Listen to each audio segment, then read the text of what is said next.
오늘 YTN 라디오 김영세터 인터뷰 1부 이슈 인터뷰 열어주실 분 전용기 의원입니다. 경기 화성시정 지역구고요. 21대 22대 재선 의원, 1991년생, 22대 국회 최연소 국회의원이기도 합니다.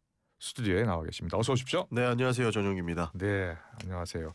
오늘 조금 전 전재수 해수부 장관이 입장을 밝혔어요. 뉴욕 갔다가 돌아오는 길에 공항에 도착하자마자 기자회견을 열고 입장을 밝혔는데 사의를 표한다고 밝혔습니다. 당당하게 조사에 임하기 위해서 사의를 표한다라는 입장을 밝혔는데 어떻게 들으셨습니까? 그렇습니다. 미국 출장에서 귀국하자마자 사의를 표명을 하셨는데요. 기본적으로 장관으로서 부처의 성공 그리고 정부의 성공만을 바란다라는 입장을 밝히셨습니다. 국민의힘에서는 지속적으로 장관직을 내려놓고 수사를 받아야 된다. 수사에 임해야 된다라고 주장을 했기 때문에 전재수 장관으로서 본인의 거취 문제로 마치 해수부 전체에 대한 흔들기로 보일 수 있기 때문에 정부의 성공, 부처의 성공을 위해서는 본인이 장관으로서 수사를 받는 것은 바람직하지 않다라고 판단했던 것 같습니다. 그만큼 저는 책임 있는 모습을 보였다라고 평가하고 싶습니다. 전재수 장관이 사실 무근의 입장을 밝히면서 본인이 더 당당하게 해당 문제를 털고 나오는 것이 책임 있는 자세였다라고 평가했던 것 같다. 저는 그렇게 생각하고 있습니다. 그래요. 해수부 장관직을 내려놓고 당당하게 응하는 것이 공직자의 처신이 아닌가라는 생각도 밝혔고요. 해수부 장관직을 유지하면서 또 조사에 응할 수도 있었는데 말씀하신 대로 정면 돌파를 선택한 것이다라고 보시는 거예요. 지금 정치사를 보면 굉장히 정쟁적인 요소가 많이 들어가 있습니다. 그러나 해양수산부 같은 경우에는 부산으로 이전을 하고 있고 앞으로 해야 할 일들이 굉장히 많습니다. 부산을 세계 해양 수도로 만들겠다라는 그런 큰 포부로 가고 있지 않습니까? 그러나 장관의 수사 내용들 때문에 정쟁적인 요소가 지속적으로 끼어들어서 해수부의 실패를 바라는 세력들이 있을 수도 있다라고 하는 판단 때문에 나의 거취는 내가 먼저 정하고 책임 있는 수사를 받겠다라고 판단했던 것 같습니다. 기본적으로 해양수산부의 부산 이전은 이미 완료되고 있는 시점이기 때문에 크게 역할을 했다고 본 것 같습니다. 그런 측면에서 과도하게 정쟁적으로 갈 요소를 서두에 차단했기 때문에 정부의 성공만을 바랬던 책임 있는 공직자의 자세다. 저는 그렇게 평가합니다. 네. 당초 이 통일교 측이 이 국민의힘에 불법 정치 자금을 제공한 의혹 혐의로 조사를 받고 있었고 당초에는 이제 더불어민주당과의 관련성은 없는 것으로 전해지고 있었는데 지금 통일교 전 세계본부장이죠. 윤영호 전 본부장이 공판 과정에서 국민의힘뿐 아니라 더불어민주당 전현직 의원에게도 금품을 제공했다라고 주장하고 나서면서 지금 정치권의 파장이 커지고 있는 상황입니다. 어제 윤영호 전 본부장이 마지막 결심 공판에서 최후 진술에서 추가 이야기를 할 것이다 라고 알려졌는데 침묵한 것으로 전해졌어요. 추가 실명 언급이 없었습니다. 어떤 배경이 있다고 보세요? 오히려 실명 언급을 하면서 그에 대한 근거를 명확하게 됐다면 이 문제가 빨리 해소됐을 것이라고 보는데요. 언급하지 않았던 부분 때문에 조금 장기화될 수 있을 거라고 보고 있습니다. 그러나 과거에 있었던 권성동 의원의 구속 상황과는 조금 달리 충분히 해소될 만한 여지도 있다라고 보는데요. 권성동 의원의 구속은 보도에 따르면 굉장히 많은 사진들이 남아있다고 합니다. 그러니까 돈을 전달하는 과정들부터 사진에 대한 증거들이 굉장히 많았던 것 같은데 지금 거론되는 5인의 경우에는 증언만 확보되어 있는 상태거든요. 아마 증거가 있었다면 특검에서 절대 좌시하지 않았을 것인데 증거가 없기 때문에 수사가 진행된 건 아닌가 하는 생각을 할 수 있을 것 같습니다. 그에 뒷받침하는 배경도 나경원 의원도 거론이 됐었는데 국민의힘의 나경원 의원이 증거가 있었다면 수사를 안 했겠습니까? 본인도 물타기라고 주장을 하고 있거든요. 이러한 내용들을 종합적으로 평가를 해봤을 때 증거가 조금 부족한 것이 아닌가 하는 생각이 들고 증언만 있는 것 아닌가 하는 의심까지 들 상황인 것 같습니다. 추가적으로 이재명 대통령께서 여야를 막론하고 종교단체가 이렇게 정치계에 개입을 한 사례가 있다면 엄정하게 수사해라라고 지시를 했기 때문에 현재 특검에서 이첩된 국수본에서도 이 증거와 함께 병합해서 수사를 신속하고 엄정하게 할 것이다. 저는 그렇게 기대하고 있습니다. 지금 여러 녹취가 공개되기도 하고요. 이 통일교 측, 즉 윤영호 전 장관, 전 본부장의 주장이긴 합니다. 네. 그런데 지금 이종석 국정원장, 정동영 통일부 장관 등도 지금 금품수 의혹을 받고 있어요. 네. 그런데 일단은 이종석 국정원장은 2022년 초에 한 번 만난 적이 있다. 이후에 한 번도 없다라는 입장을 네. 밝혔고, 정동영 장관은 오늘 아침 이제 입장을 밝힌다는 거잖아요. 그렇습니다. 혹시 들으신 거 있어요? 들은 것도 없습니다. 아직까지는 들은 내용은 없고요. 예. 정동영 장관이 직접 아마 브리핑을 하고 예. 기자들의 백브리핑을 하지 않을까 싶습니다. 네. 정동영 장관은 어제 잠깐 기자들에게 싱거운 내용이 될 것이다라는 예. 입장을 밝혔더라고요. 그러니까 해당 증언들만 나와 있는 것이고 증거들이 아직 없다라고 평가하는 것이 네. 증거 능력이 있었으면 수사가 진행이 안 될 수가 없는 상황이지 않습니까? 실제로 이종석 국정원장 같은 경우에도 한 번 정도 만났다고 말씀을 하셨어요. 네. 그런데 한 번 정도 만나서 금품을 제공할 정도였으면 마음 먹고 만났을 가능성이 높습니다. 예. 그러니까 윤영호 본부장이 주려고 마음 먹고 가져갔다라는 소리고 이종석 장관도 받을 결심을 하고 갔다라는 이야기거든요. 그러나 예. 첫 만남에 그런 만남이 성사될 가능성은 굉장히 낮죠. 서로에 대한 신뢰부터 시작해서 저는 신빙성이 낮다라고 평가되기 때문에 네. 정동영 장관의 입장 표명을 들어볼 필요가 있다라고 보고 있습니다. 그래요. 예. 이제 이와 관련해서 이재명 대통령도 여야 지휘구와 막론하고 엄정한 수사를 지시했잖아요. 관련해서 국민의힘에서는 이 통일교의 입막음이다라고 비판하고 나섰거든요. 이 국민의힘의 주장에 대해서는 어떤 생각이세요? 굉장히 안타깝습니다. 엄정하게 수사하라고 한 것이 입막음을 요구한 것이다라고 보는 것은 너무 과대한 해석이고요. 예. 지금 국민의힘은 책임 없는 쾌락에 빠져 있다고 봅니다. 예. 이 수사는 모든 책임을 질 수밖에 없는 상황인데 본인의 정치적 이익을 위해서 하고 싶은 이야기를 하는 것을 멈춰야 된다. 모든 정치적 메시지에는 책임이 따른다는 말씀 드리겠습니다. 예. 국민의힘에서는 이제 이재명 대통령이 이틀 전에도 종교단체가 불법으로 지탄받을 일하면 해산시켜야 한다라고 예. 한 그 발언을 놓고서 그 다음 날 결심 공판이 예고돼 있었어요. 윤영호 전 본부장이요. 그 윤영호 전 본부장의 입을 막으려 한 것 아니냐라고 공세를 취하는 겁니다. 거기에 대해서는요. 윤영호 본부장이 지금 재판을 받고 있는데 예. 그런 외부의 움직임에 입을 막힐 상황이 되겠습니까? 예. 본인도 본인의 방어권이 중요할 텐데 수사에 협조하고 법원에서 진실을 말하는 것이 본인의 방어권에게도 유리할 거예요. 예. 그런데 그 메시지가 입막음용이었다라고 하는 것들을 저는 이해하기가 어렵습니다. 그런 측면에서 국민의힘 주장이 굉장히 무리하고 과도하다라는 말씀드리겠습니다. 예. 지금 오늘 아침 주요 언론들 기사를 좀 보니까 국민의힘 때렸던 정교유착 관련해서 민주당이 지금 부메랑을 맞고 있는 형국이다라는 분석들이 나오고 있거든요. 민주당이 어떻게 이 상황을 돌파해야 된다고 보세요? 부메랑을 맞을 때 필요하다면 맞아야겠죠.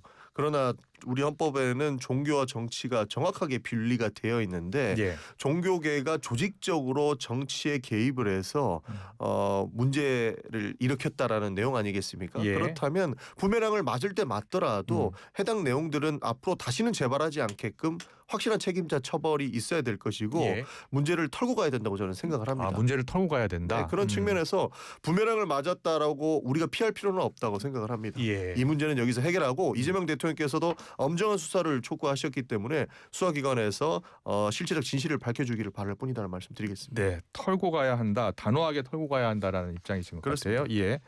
당 자체 감사도 필요할까요? 어떻게 생각하세요? 당 자체 감사가 필요하다면 진행될 것 같습니다. 그러나 이미 증언이 있고요. 그 관계된 증거들이 있다면 국수본에 이첩이 됐을 겁니다. 예. 아마 수사기관의 신속한 수사가 이루어질 것으로 보기 때문에 당 자체 조사가 크게 실효성이 있을지는 의문입니다. 그래서 수사를 지켜보는 것이 바람직하지 않을까 싶습니다. 민주당 분위기는 좀 어떻습니까? 아직까지는 사실무근이라고 하는 장관들의 입장에 저는 존중한다는 말씀을 좀 드리고 싶습니다. 예. 실제로 증거 능력이 있었으면 수사가 진행되지 않았을 리어 만무하다라는 입장이거든요. 예. 그렇기 때문에 저는 현재까지는 사실무근이라고 하는 것에 무게가 더 실려 있다라고 보고 있습니다. 네. 이 특검 수사와 관련해서도요. 이 관련 의혹이 지난 8월에 윤영호 전 본부장이 검찰 조사를 받을 때 진술을 했다는 겁니다. 예. 그런데 지금 4개월 동안 특검이 내사를 한 것 같긴 해요. 네. 내사를 했지만 수사에 착수하지 않았고 또 바로 경찰에 넘기질 않았어요. 4개월 만에 넘겼다는 겁니다. 그래서 국민의힘 입장에서는 묵혀둔 것 아니냐. 수사팀 전원을 직무유기로 고발하겠다라는 입장이거든요. 어떻게 생각하세요? 그러니까 여야 막론하고 지금 개입이 돼 있는 겁니다. 실제로 정동영 장관 같은 경우에는 여권의 인사로 분류가 되지만 지금 돈을 전달했다고 하는 2018년도에서 20년의 시기에는 야당의 인사였거든요. 예. 국민의당에 있었습니다. 그래서 언론에서도 여권 2명, 야권 3명으로 분류하는 것 같은데 이 내용을 가지고 증거 능력이 있었다면 수사를 하지 않았을 상황이 아니라고 말씀을 재차 드리는 겁니다. 예. 그렇기 때문에 뭉개기 위해서 그러니까 수사를 하지 않기 위해서 특검이 가지고 있었다라고 보기보다는 증거 능력이 조금 부족한 부분이 있지 않았나라고 추정이 가능한 수준 같고요. 네. 모든 내용들이 수사기관에 전달됐고 국수본에 전달이 됐기 때문에 저는 수사가 이제는 신속하게 진행될 것이고 진실은 금방 드러날 것이라고 생각을 합니다. 예, 민주당 지도부의 지금 공식 입장은 뭐죠? 민주당 지도부 입장도 엄정한 수사를 대통령께서 지시를 하셨기 때문에요. 민주당 지도부가 지금 이래라 저래라 할 상황은 아니다는 말씀 드리겠습니다. 그래요. 예. 네. 계속해서 그 사법개혁 이슈를 좀 넘어가 보겠습니다. 민주당이 지금 연내 통과시키겠다고 했던 법안들이 많잖아요. 그렇습니다. 예, 내란 전담 재판부를 비롯해서 법 왜곡죄도 있고요. 있습니다. 네. 그런데 이제 내란 전담 재판부는 올해 안에 처리를 하겠다는 입장인 것 같아요. 그렇습니다. 여러 가지 그 위헌 논란 의혹은 어떻게 풀 생각인가요? 기본적으로 특별재판부냐 전담재판부냐라고 하는 문제도 특별재판부는 법원 밖의 법원을 만드는 문제이기 때문에 위헌의 소지가 있어서 전담재판부로 저희가 또 수정을 하지 않았습니까? 지금 논란이 되고 있는 것은 그러니까 전담재판부를 구성하는 데 법무부와 헌법재판소의 입김이 들어가는 것도 위헌 소지가 있다라고 하는 비판이 있습니다. 네. 그런 부분도 국회에서 그렇다면 법무부와 헌법재판소를 제외하고 법원 안에서 전담재판부를 구성할 수 있게끔 하는 방안도 고려하고 있기 때문에 위헌의 소지는 충분히 제할 수 있다고 보고요. 그 수정을 통해서 저희는 내란 전담 재판부가 연내 입법이 가능하다. 그리고 2심부터 적용이 가능하다라고 보고 있습니다. 아, 그래요? 네. 일단 지금 민주당이 원래 추진했던 내란 전담 재판부 법 설치법은 1심부터 아니었습니까? 처음에는 그랬습니다. 좀 수정할 예정인가 봐요. 1심부터 진행하기에는 현실적인 문제가 있습니다. 왜냐하면 이제는 선고만 앞두고 있는 한덕수 전 총리에 대한 재판도 남아 있고요. 그리고 이미 상당 부분 진행된 윤석열 전 대통령의 재판 등이 있는데 새로운 재판부가 들어와서 새롭게 심리를 구성하고 이렇게 된다면 물리적인 시간이 지금 굉장히 부족한 실정입니다. 그렇기 때문에 내란 전담부를 1심부터 적용하는 것에는 현실적인 문제가 있기 때문에 1심 재판부는 지금대로 진행을 하고 2심 재판부부터 더 심도 깊게 다룰 수 있는 내란 전담 재판부를 구성하는 게 바람직하다라고 하는 현실성이 담긴 내용이다라고 이해해 주시면 좋을 것 같습니다. 의원총회 때 그 위헌 논란 소지가 있다 신중해야 한다라는 의견이 한 20명 정도의 의원들의 입에서 나왔다면서요? 있었습니다. 실제로 의원총회에서 굉장히 많은 토론들이 있었는데요. 그렇기 때문에 위헌의 소지가 있을 수 있을 만한 부분들은 제하고 수정안을 내야 된다라고 했던 내용이다라고 이해해 주시면 좋을 것 같습니다. 법 왜곡죄는 어떻게 될 것 같아요? 이번 임시국회 때는 처리될 가능성이 낮은 상황입니까? 임시국회 때 처리를 할 계획을 가지고 있는데요. 이 또한 아직까지 여지는 남아있다는 말씀 드리겠습니다. 여지는 남아있는 거예요? 그렇습니다. 법 왜곡죄도 오랫동안 논의되었던 내용들이기 때문에 저희는 추진해야 된다고 보고 있지만 여야 간의 협상도 남아있고요. 해당 부분들도 법원과의 소통 부분이 조금 남아있기 때문에 아직까지는 수정안을 제출할 수 있는 여지는 남아있습니다. 그래요. 내란 전담 재판부를 비롯해서 법 왜곡죄까지 지금 보면 그동안 민주당을 지지했었던 시민단체라든지 또 진보 성향의 법률 단체 다 위헌 소지가 있다라는 입장을 예. 밝힌 것 같아요. 그러니까 거기에 대해서는 좀 부담이 되겠습니다. 그러니까 방송 나온 김에 말씀을 드리면요. 민주당이 추진하는 여러 가지 법률안들을 네. 무리하게 위헌의 소지를 알면서 추진하지는 않습니다. 민주당에 160여 분의 국회의원들이 있는데요. 예. 율사분들도 많아요. 그리고 시민단체 출신들도 많기 때문에 일각에서 우려하는 부분들을 충분히 의원총회에서 소통을 합니다. 예. 그리고 굉장한 토론 등을 통해서 위헌 소지는 반드시 제해야 된다라고 하는 의견들이 나오고 있기 때문에 무리하게 입법을 추진하지는 않는다는 말씀을 다시 한번 드리겠습니다. 예. 그래서 충분히 수정을 통해서 사회에서 통용될 수 있을 만한 법률을 제정할 것이기 때문에 내란 저탄 재판부나 법 왜곡죄 같은 등에도 충분히 소통의 여지는 남아 있고 네. 수정을 통해서 저희가 합리적인 안들을 내고 있기 때문에 크게 우려는 안 해주셨으면 좋겠다는 말씀 드리겠습니다. 지금 보니까 조국 대표도 이 쌀 제대로 안 쓰면 돌이 씹힌다, 이가 깨질 수 있다라고 하면서 그 위헌 소지가 있다라는 입장을 밝힌 것 같아요. 예. 그 조국 혁신당하고도 지금 같이 논의를 하고 있는 거예요? 논의하고 있습니다. 예. 기본적으로 뭐 긴밀하게 의원총회처럼 소통을 하고 있는 건 아니지만 예. 저희가 추진하는 안들을 조국 혁신당과 국민의힘에도 소통을 하고요. 예. 그다음에 진보당 등 국회를 구성하고 있는 모든 원내 당들에게 전달을 하면서 그들의 의견을 듣고 있기 때문에 예. 조국 대표의 말씀도 저희가 경청을 하고 위헌의 소지는 제외해서 내란 사태를 끝낼 수 있을 만한 상황을 만드는 데 같이 힘을 모으겠다는 말씀 드리겠습니다. 네. 그 필리버스터 이야기 해볼게요. 예. 지금 나경원 의원이 어제였나요? 그제였나요? 이제 필리버스터 때 우원식 국회의장하고 충돌했잖아요. 예. 이제 발언 한 13분 정도 만에 마이크가 꺼지기도 했는데 이렇게 필리버스터 도중에 중단된 게 61년 만이라고 해요. 예. 어떻게 보고 계세요? 이미 필리버스터가 너무 정치화됐고 형해화됐다고 판단을 합니다. 지금도 국민의힘에서 민생법안까지 싹 다 끌어가지고 59개의 필리버스터를 하겠다는 건데 예. 이게 민주당에서 24시간마다 끊는다고 하더라도 59일이 걸리거든요. 59일 동안 국민의힘 국회의원들 본회의장에 앉아 있겠습니까? 제가 지금까지 봤던 국민의힘의 필리버스터 모습은 몇 분 당번들 앉아 있고 전부 다 귀가했습니다. 집에 가가지고 무슨 회의를 방해하겠다고 이야기를 하는 겁니까? 그렇기 때문에 이미 그 필리버스터는 의사일정을 방해하는 것을 넘어서 형해화시켰다고 보는 것이고요. 본인들의 정치 투쟁의 장으로 변했습니다. 예. 이번에 나경원 의원이 필리버스터에서 발언을 했던 것을 제지했던 이유도 분명히 뭐 8대 악법을 저지하겠다라고 이야기를 했던 것인데 이번에 논의됐던 법은 그게 아니었거든요. 가맹사업법에 대한 개정안에 대한 필리버스터였습니다. 그러나 가맹사업법에 대한 이야기는 전혀 하지 않고 심지어는 이 법에는 찬성하지만 필리버스터는 해야겠다라고 하는 황당한 논리까지 가지고 오면서 필리버스터를 진행하고 있거든요. 예. 그렇기 때문에 이미 정치 투쟁의 장으로 변질시킨 것인 국민의힘이기 때문에 앞으로 이런 말썽이 더 나올 것이라고 보고 있습니다. 예. 그렇기 때문에 필리버스터를 진행할 때는 국회 재석 인원 5분의 1 이상 그러니까 60명 정도는 앉아 있어야 필리버스터가 진행될 수 있게끔 하는 국회법 개정안이 그냥 나온 게 아닙니다. 예. 이미 형해되고 정치화된 이 필리버스터를 정상화시켜서 정말로 소수 정당의 입장을 많이 담아야 되는데 이 문제를 국민의힘에서 정치화 삼고 있기 때문에 저희는 이런 말썽을 지속적으로 일으킬 것이라고 보고 있습니다. 그래요. 네. 예. 근데 이 필리버스터가 사실은요.